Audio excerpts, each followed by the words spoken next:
automaton. We've developed a much too distinct reputation to favor suspended animation. We've these amber capsules filled with fluid mana, and we've forgotten real mana, forsaken the green.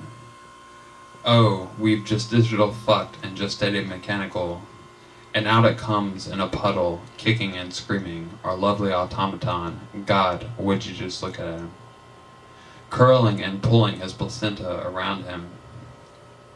Then he's suddenly snatched by two arms suspended from the ceiling, gears grinding and scraping and hydraulic screaming, louder than he's screaming for new oily mana.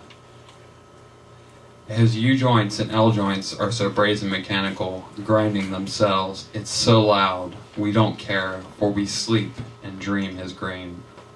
This poor little boy automaton with eyes of God's most brilliant grain, and no compliment from parents who wrought him to use him. So he doesn't know, they plug him now into this thing mechanical, half asleep while we sleep, and he'll be suspended in his own hell like new heaven synthetic mana. God, he's half us, he wants more, he's screaming, he's screaming. Weep, God, weep for our little automaton. He's like a new man-ape, hopelessly screaming. He's like, years ago we traveled to an African green, fucked an ape for the sound of it, surrounded by mana, and brought a child on the ocean, winds howling, waves suspended, for what we'd done for fun, for science, for God to confound him. And this child blew his brains out when he saw the mechanical. Our automaton is weeping in human mechanical tears, for he hears in our sleep we're all screaming. He's lonely, goddamn, and he's left his post to view us suspended. Then he sees we're all fat and contorted, copper tubing turned green. But we're smiling, how on earth? And the earth shuts around him. Father, mother, child in one room, sounds drowned in the most potent new mana.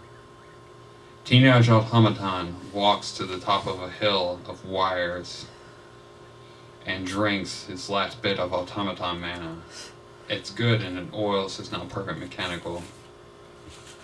Sadness.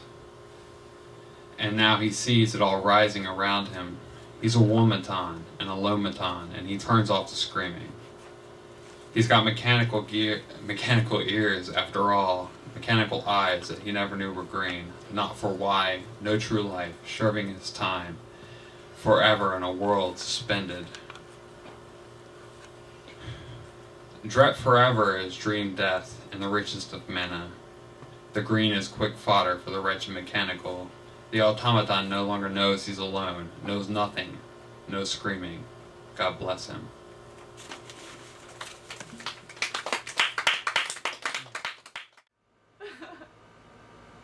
Months after the sculpture's completion, where the bronze flesh of the boy leaned actively into the dismembered head of a giant, one toe burrowed into the beard, working to clarify the triumph of innocence.